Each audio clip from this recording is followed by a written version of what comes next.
everyone, and welcome to this week's Bachelor Breakdown from the Love is Stupid podcast. This is our very first Bachelor Breakdown since we launched the podcast on Friday. That's right.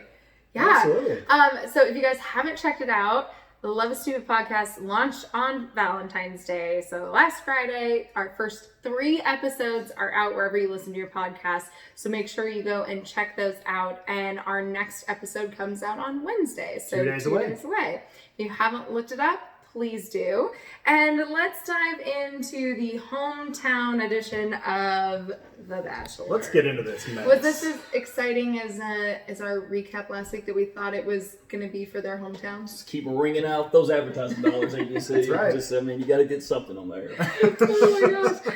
All right, so the very first date was in Knoxville. It was with Hannah Ann and her family. They went axe throwing. He wrote her a very lovely love note. And then they went home, obviously, to meet her family. So what did you guys think about this? I said one thing, because when they get into meeting the parents, he has a very intimate conversation with the dad, as they always do. And the dad said something along the lines of, don't tell her the L word unless you mean it. Mm-hmm. He said, oh, yes, of course. And I don't think I'm there yet, and blah, blah, blah. They wrap it all up, and so I'm kind of fast forwarding. He literally walks outside, sits on the bench with Hannah Ann, and goes, I'm falling in love with you. What? Does this count as your... I'm jumping to your segment. It's not. This is not your segment? If I was going to have 3 nominees, this is one of them. Her dad was awesome. Her dad, Rick Sluice, man. He looked like he was in physical pain the entire time. Which is maybe why I liked him so much. Yeah. I was in pain this entire time. That's why I have such a big glass of wine. Finally found someone who hates The Bachelor as much as I do. You know, Rick, you're not that far away. Nashville to Knoxville. I'll meet you halfway in Cookville. We'll watch the finale. I don't believe you. You're going to watch every season from here on out. You're hooked. You are sadly mistaken. No, it's really going to happen because now we're doing this. Yeah. So, yeah. I'm sorry. Don't worry, guys. He's sticking around. But yeah, I mean, like, other than that was like pretty standard date. Nothing too crazy as way of like hometown dates happened with Hannah Ann. Mr. Sluice was not feeling it though. He was not. I did think a really funny part because he's a lumberjack or something. He works for the Forestry Service up there. Great, but then when she said trees, so they go axe throwing. They come in and they tell the family what they had just done, and the mom says, "Oh, honey, you would have loved to do that." He looked like he wanted to strangle her. He's like, "No, I would not love that." Didn't go well. So then we moved on to Des Moines, where he met up with Kelsey. They went to a winery and they stomped some grapes. And that was great. I'd stomp grapes, just never in Des Moines, Iowa. Right. Like if I'm in France or Italy, I'd be like, you know what? I'd like to try my hand at stomping grapes. It goes Napa, Bordeaux, Des Moines, Iowa. I appreciate you putting Bordeaux on the list. Everyone knows That's that. number 1 for me. Fun fact: did you know the original name of Des Moines? Oh my Bordeaux. God. Fort Raccoon. Now you learned something. Is that a real That's really thing? what it's called. Fort Raccoon. Good to know. Now you learned something. I spent a lot of time in Des Moines. I grew up in Nebraska. Oh my God. That's what I took from that date. Fair enough. All right, we're moving on from that one. So then it went to Auburn, Alabama, and luckily Madisons Dad gave us a little bit more content because this was an awesome date. So she took him to Auburn University where her dad is an assistant coach. Assistant basketball coach. Right? They play basketball. They got a little personal message from Charles Barkley. We watched Peter really get his butt kicked in basketball while the head coach of Auburn basketball was sitting there watching, which was hilarious. Yeah. And then Madison was legit at basketball, though. Oh, yeah. Her handling skills, impressive. She was. We actually were looking up her high school stats while we were watching the game. Her high school basketball photo, she's like holding the basketball over her shoulder and just looks fierce. Yeah, it's great. It was cool. Yeah, it's really great. So in the interest of my segment, which is overplaying your hand, I initially thought it was going to be the previous episode or the previous hometown. And then I thought about, well, maybe it's going to be Madison because she brought out Charles Barkley, Bruce Pearl. Like, she went to the nines to impress this guy, but she did it really well. So there's no overplaying her hand. She crushed it. Yeah, that was amazing. Also, I was like, how can this guy not fall in love with this girl? Seriously. She's beautiful, talented, and Dustin fell in that love with her. date was. Wasn't this episode Dustin fell in love with her? So then they go home, and I loved this, but her family has this plate tradition where they've got a special plate, and every time they have dinner, whoever gets a special plate, everyone goes around and says something that they really love or admire about the person. I thought that was really fantastic tradition. It was cool. It was sentimental. Everybody has to share feelings about each other. Most families aren't very good at that. I thought it was cool. I thought it was really great. It felt like it was very natural for him to like walk in and I loved her family. I felt like they were awesome. Yeah. The one thing though, like Peter just had me shaking my head, and this was my first nominee and ended up not being it of my oh shit moment though, was her dad. Madison's dad was asking him some like pretty directed questions of like, where are you at with the other girls? And Peter was trying to skirt the question, and her dad was not letting him. And when he said, I can't give you an answer, man, I was like, can't give you an answer, and man, like, that's not gonna win his heart. No, don't do that. He's an idiot. He's an idiot. He doesn't know how to talk to dads, period. No, it was not great. I mean, look, this is a difficult situation to be in where you're dating a bunch of girls and the parents are asking you these tough questions, but I feel like there's a way to handle it, and it was not that. Well, yeah, you're on the spot, and you know that going in. They're going to grill you. They're going to ask you difficult questions. They're going to ask you, how can you be in love with my daughter when you're dating 3 other girls? That's going to come. Right. What was really frustrating for me is when he kind of hinted at him falling in love with Madison, and he asked him, the father asked him the very pointed question, are you sure? What is it about it? He couldn't answer that. You know, if you're smart about that and a dad's asking you, maybe stroke his ego a little bit and be like, I'm so impressed with how you raised her, and go on and just make him feel good about it. How many dads do you think Peter's ever talked to? Like girl dads? Well, now 3. I mean, that's what I'm saying. Because if he's never really dated somebody at this level of seriousness, he may have had very limited interaction with it. But even beyond that, and this is something that I think that people that are younger than us might forget, because it's like a big deal, but I guarantee you'll remember it. When you used to call a girl's house when you were in like middle school and high school. Oh yeah. There's no guarantee she was picking up the phone. You might. Whereas now you can just call a cell phone, or it might be a big brother, it might be a big sister, mom, dad. You have to deal with it. You just have to learn how to be polite. Sir, is your daughter? Exactly. Absolutely. Yeah. You know, kids these days don't know how to do that. Kids. They're just dropping into DMs or wherever the hell you are. But also, if any of the dads to use sir with, oh my god, I shouldn't pass over that. Yeah. Yeah. Of any of the dads you sir with, the Alabama dad was probably the one that you should have started there. Like that Southern, yeah. Sir or coach? Could have gone with coach. Could have gone with coach. You'd be fine with I that. love that. That's a sign of respect. Yeah, coach actually would have been a good one. Right? No, he failed. I don't know, but I feel like I was in love with Madison after that date. So yeah. But have no fear. Get in line. Peter gets the overplaying the hand of the moment, and that comes on the next date. Oh, the next date. Let's skip to the fun one. Yeah, this is where most of the content comes in, and it was when we were in Virginia Beach with Victoria. They went to take some old-time photos. They kind of walked around, and then she surprised him with a Hunter Hayes comment. And what was it in the concert, sorry. Yeah. Your comment from the last, was it the last breakdown? Where you're like, she missed the opportunity. Yeah, she continues to miss out. That should have been her thing. That should have been her on-running segment. It's like every time they go somewhere, like, hey, by the way, yeah, I used to date that. I may have dated Hunter Hayes. I was waiting for even Peter to ask and be like, so if you, like, you could have, hilarious. Oh my god. Lighthearted. I did appreciate, and this is the 3rd nominee. I actually have 4. The 3rd nominee for overplaying your hand was the Bachelor producers in choosing Hunter Hayes, and not just Hunter Hayes. What was the song they chose? Oh, good. Yeah. Blah, Let's be crazy. Let's be crazy. Sure. They got crazy. Right? It was well kind of done, fitting. Bachelor. It was Again, they fitting. knock it out of the park. Yeah. I don't know if they could have like teed that up any That was brilliant. better. So then the date's going really well. Everything seems like it's going to be fantastic. And all of a sudden, as Peter's walking out, some girl named Marisa runs after him and tells him that he needs to be careful, and that apparently Victoria has broken up relationships in the past. And it was plural. Yeah, not to mention though that this Marisa girl is apparently one of Peter's exes, which How had Victoria not found that man. out? But then on top of all that, she didn't sign her waiver. So we got the blurry face. And she also was maybe a little bit crazy enough to remember that Peter bought a leather jacket from the Gap in 2012. But she was working there. I mean, that's still a little... They were dating. It's okay. Think so? I don't remember clothes that I bought exes, but she might be a little crazy. Oh my goodness. So now we get into him actually confronting Victoria At the house. about this.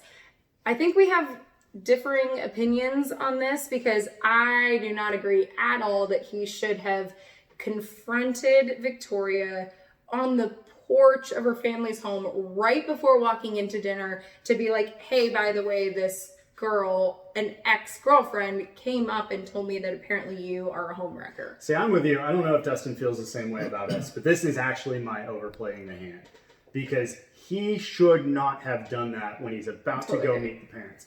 Even if that conversation went well, they're walking into there like they're on eggshells. He's going to be uncomfortable. She's going to be uncomfortable. The family's going to pick up on it. This is yet another time, and it's happened at least a handful of times, where Peter hears from another girl, and then he confronts the girl that girl was talking about, drops their name, and drops a bomb. I mean, the only thing I disagree So with, inappropriate. if this was the real world, then yeah, maybe I would have gone that route. I'm kind of Okay. getting through it, have a conversation separately after you meet the parents and do all that stuff and have that conversation. Sure. They kind of did it within the context of the show, doing it before you go in there. I get it. But like I said, him having to go through there and fake it for 2 hours with her family, meet everybody, meet aunts and uncles, pretend like he's thrilled to be there like he has on the other 3 dates.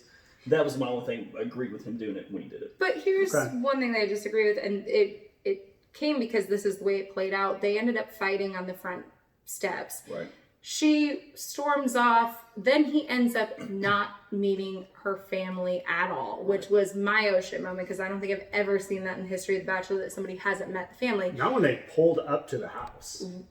Yeah, I mean, but like the top four, nobody's ever gone to a hometown and then not met the family. I can't think of one. But I think that meeting somebody's family, especially in this type of scenario, is extremely important. And he sold himself and her short by he could have still had the conversation that evening, seen how the interactions were with the family, and then when they left, been like, hey, by the way, someone came up to me and said this, can you address this for me? It's been in the back of my mind. Okay.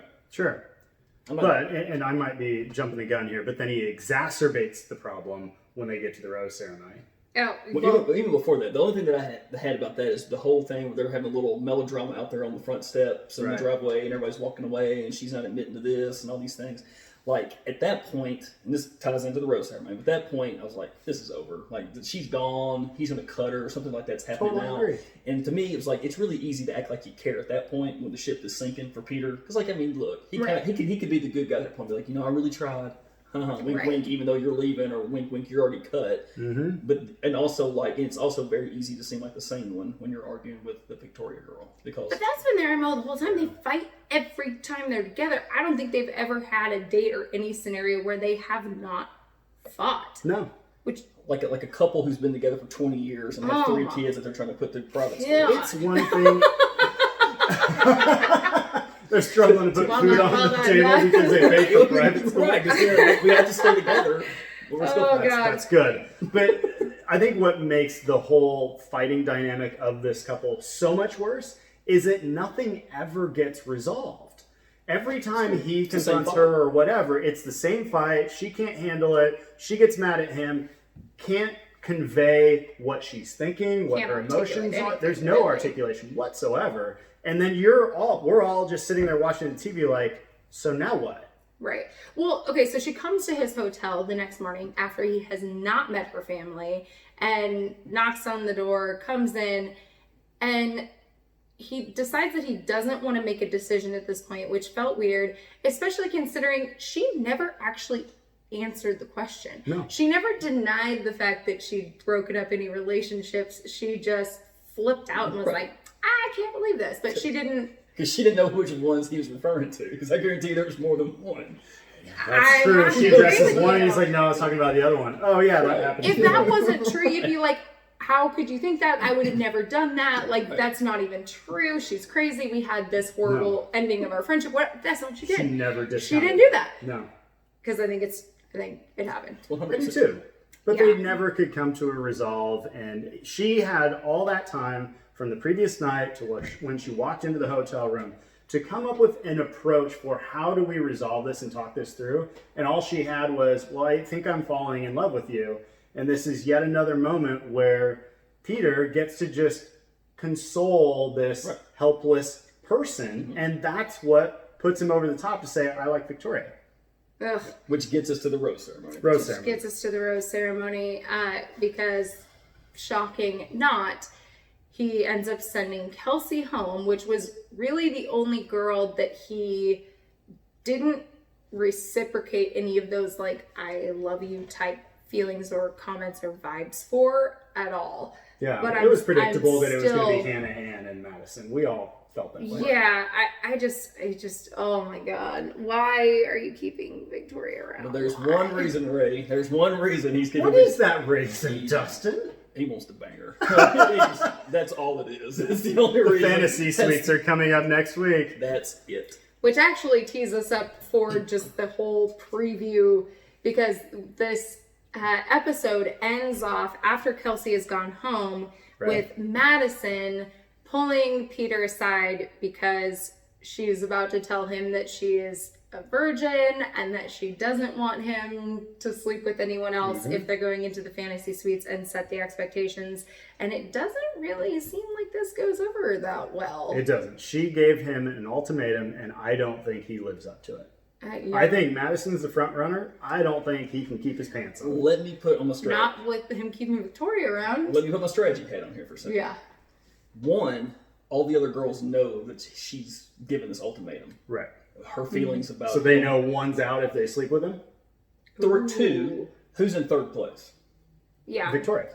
Who is he definitely just there? By to the bang? way, to jump Victoria. back, who's the homewrecker that Marisa pointed out? So if I'm Victoria, why would you not do no. everything possible to sleep with him and knock out the front runner?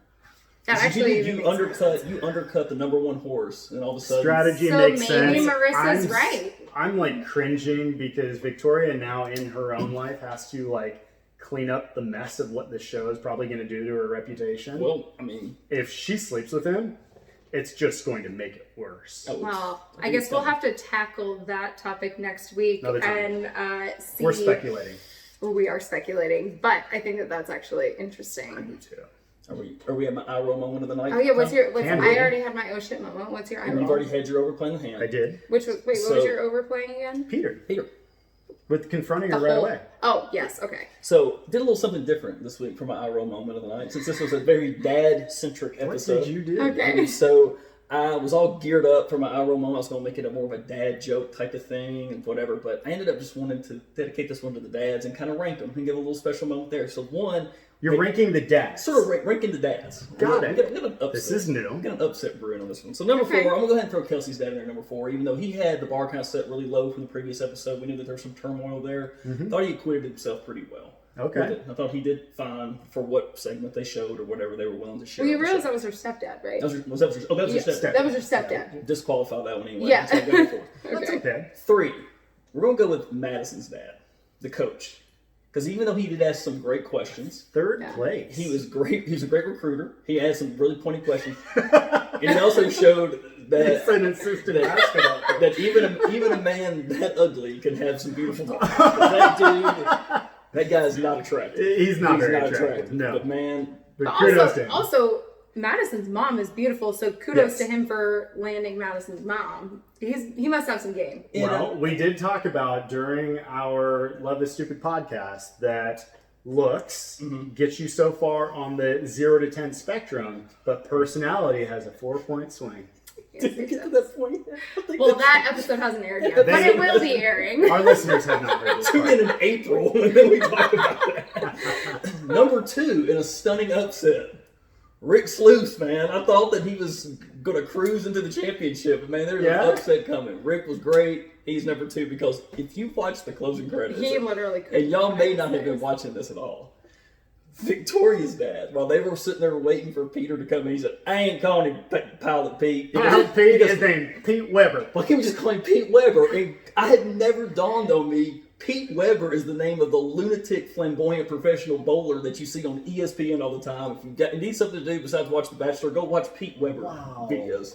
But kudos. Is this ESPN 8? What are you Dude, talking I'm about? telling you, Yes. go watch you some Pete Weber highlights. You will not be disappointed. He's not the one that just does 2 fingers in the ball and He's spins the it. one who's nuts. He's the one that looks like a character from Kingpin. You should go watch it. With Let's go like the watch funky him. hair, Let's Bill go watch him right Murray now. funky Let's hair. Let's go watch him right now. This is also We the gotta same go. guy that, like, the week into us dating, we went bowling and he had his own bowling shoes and a ball in his trunk. I was like, you have to be good or this can't. Don't judge Be me. a thing. I bowled 8 strikes in a row and impressed our goddaughter. Well, Yes, you did. Victoria P's dad, you win this week with your Pete Weber comment. Tip of the hat to you. Victoria's dad. Wow, That's the awesome. underdog. That wasn't He upset. snuck in at the buzzer. Pete Weber referenced it On for the you. 10th frame. He snuck- Oh my god. Ladies, if you're dating Dustin, make sure you know your sports reference. He will take you to It is trivia. Such a wide variety of sports references too. never- It bounces That's impressive. all over the place. Wow. This was our first bowling one though. There you go. All right. So proud of you. Well, again, the Love is Stupid podcast, we have our first 3 episodes that came out last Friday on Valentine's Day. Go and check those out. Our next episode comes out on Wednesday, and we'll be having new episodes coming out every Wednesday. And make sure to tune in next week for another Bachelor breakdown from the Love is Stupid podcast. That's right. We might have 1 or 2 more. Yeah. I'm your host, Ray Solomon, with Jake Green and Dustin Summers, and we will see you guys soon. Stay classy, San Diego.